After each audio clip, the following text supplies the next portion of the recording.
ప్రణతిని అయితే కొడుతూ ఉంటుంది పార్వతి. అలా కొట్టేసరికి ఆగమ్మా ఆగు, ఎందుకు అలాగా ప్రణతిని కొడుతున్నా?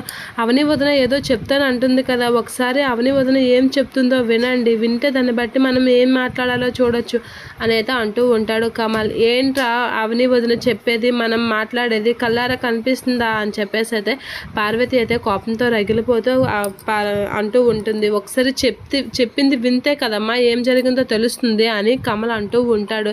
ఏంట్రా అని చెప్పేసి అయితే అవని బాటే పడుతున్నావని చంప చెల్లుమనిపిస్తూ ఉంటుంది కమల్ది పార్వతి.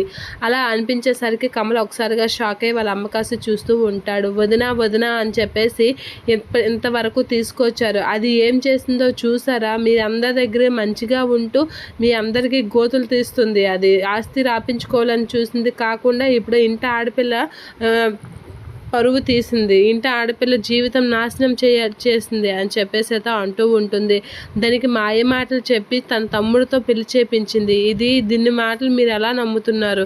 ఎప్పుడు వదిన వదిన వదిన చెప్పిందే రైట్, వదిన చెప్పిందే కరెక్ట్ అని చెప్పేసి ఎప్పుడు మమ్మల్ని తప్పుపడుతూ ఆ అమ్మాయికి ఆవిడ గారికి సింహాసనం వేయబట్టే మన పరువు తీసి ఇలా ఈదిన పట్టేసింది.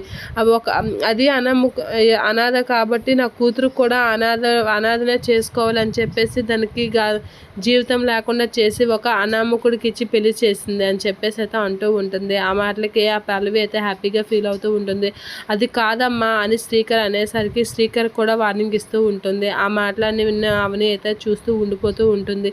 ప్రణతి కూడా చూస్తూ ఉండిపోతూ ఉంటుంది. ఎలా చెప్పాలి వీళ్ళకి అనేది అనుకుంటూ ఉంటారు. ఇక అవని చేసిన పనికి పార్వతి అయితే ఏడుస్తూ ప్రణతి జీవితం నాశనం చేసింది, నా మీద ఉన్న పగ నా కూతురి మీద తీర్చుకుంది అని చెప్పేసి అయితే పార్వతి ఏడుస్తూ ఉంటుంది. ఇక పార్వతి మాటలకి అవని అయితే బాధపడుతూ ఏం చేయలేక అలా చూస్తూ ఉంటుంది.